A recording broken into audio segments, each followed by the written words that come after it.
Assalamualaikum warahmatullahi wabarakatuh. Saya Novita Ayuni, NIM 190403-026, kelas A Teknik Industri Universitas Sumatera Utara. Di sini saya akan membahas konsep dan proses manajemen dalam mata kuliah Organisasi Manajemen Perusahaan Industri. Nah, dalam konsep dan proses manajemen ini kita akan membahas yang pertama perkembangan manajemen, tingkatan manajemen, keterampilan manajerial atau prinsip memimpin, dan yang keempat ada proses dan prinsip manajemen, dan yang kelima ada perubahan pendekatan manajemen. Baik, yang pertama kita akan membahas perkembangan manajemen. Perkembangan manajemen ini terjadi dari masa ke masa. Nah, yang pertama itu ada teori manajemen klasik. Tokoh dari teori ini yaitu Frederick Winslow Taylor. Nah, beliau ini seorang manajer dan penasihat perusahaan dan juga merupakan salah satu tokoh terbesar manajemen. Beliau juga dikenal sebagai Bapak Manajemen Ilmiah. 4 prinsip dasar yang dikembangkan oleh Taylor yaitu yang pertama, pengembangan metode ilmiah alam manajemen agar suatu pekerjaan dapat ditentukan metode pencapaian dan tujuannya secara maksimal. Yang kedua, seleksi ilmiah untuk karyawan agar para karyawan yang dapat diberikan tugas itu dapat bertanggung jawab sesuai dengan keahliannya. Yang ketiga, ada pendidikan dan pengembangan karyawan. Yang keempat, ada kerjasama yang harmonis antara manajemen dan para karyawan. Selanjutnya, teori manajemen organisasi. Henry Fayol merupakan seorang tokoh teori manajemen organisasi yang dikenal dengan julukan Bapak Teori Manajemen Modern. Beliau juga merumuskan 14 prinsip manajemen, yaitu pembagian kerja, wewenang, disiplin, kesatuan perintah, kesatuan pengarahan, sampai kepada esprit de corps atau semangat korps. Yang ketiga, ada teori aliran perilaku. Teori ini berkembang pada tahun 1924 sampai 1940.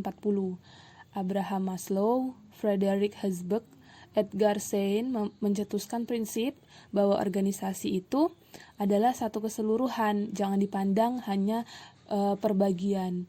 Nah, yang kedua ada motivasi karyawan sangat penting yang menghasilkan komitmen untuk pencapaian tujuan organisasi. Yang ketiga, manajemen tidak dapat dipandang sebagai suatu proses teknis secara ketat.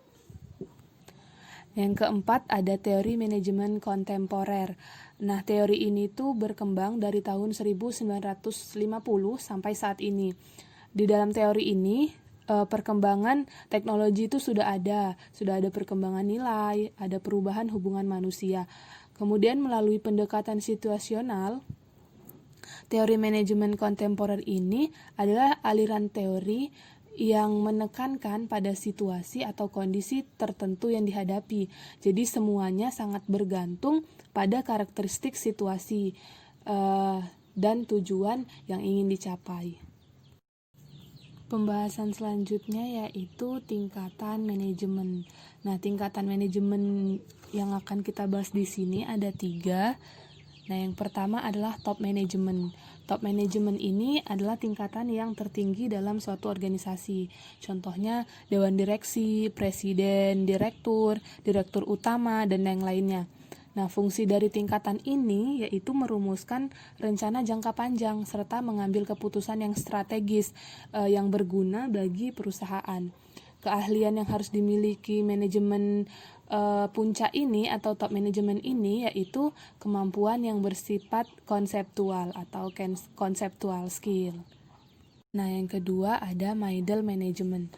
Nah, middle management ini tingkatan yang berada di bawah top management.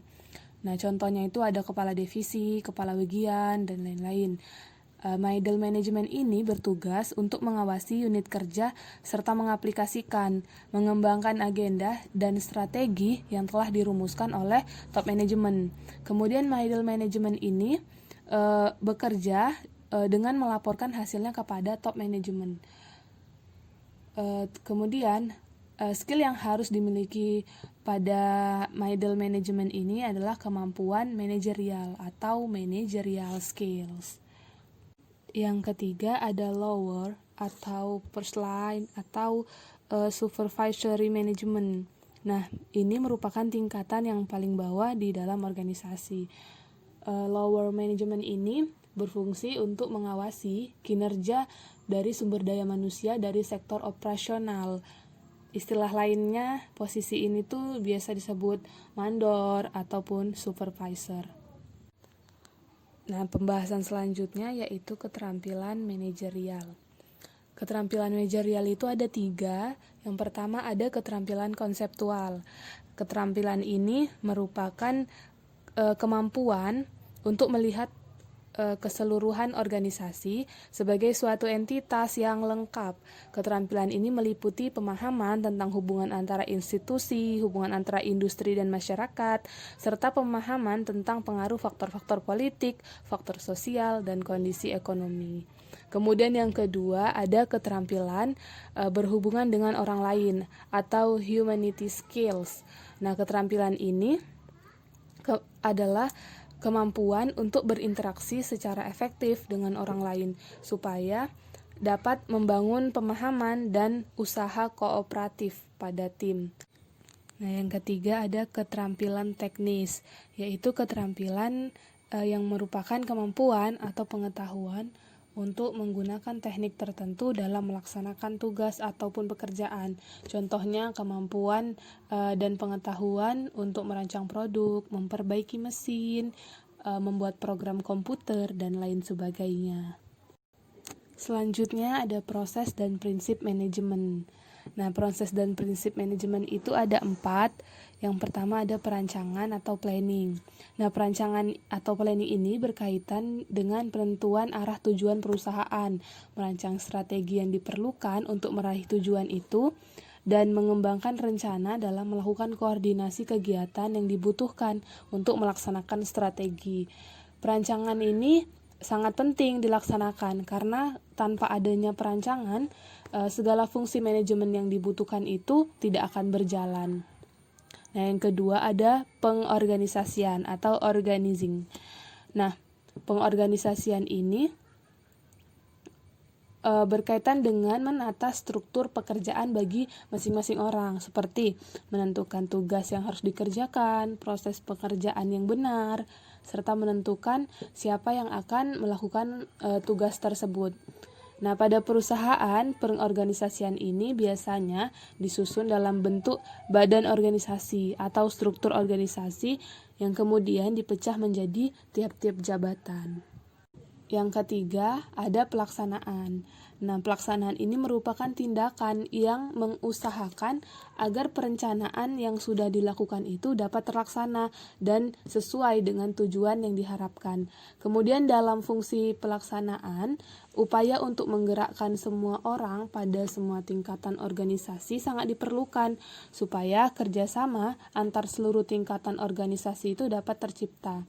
Seluruh anggota organisasi itu harus menyadari tugasnya, tanggung jawab, dan peran masing-masing dan melaksanakan sebaik-baiknya supaya tujuan yang diharapkan itu dapat tercapai. Nah, yang terakhir, yang keempat, ada pengawasan atau controlling.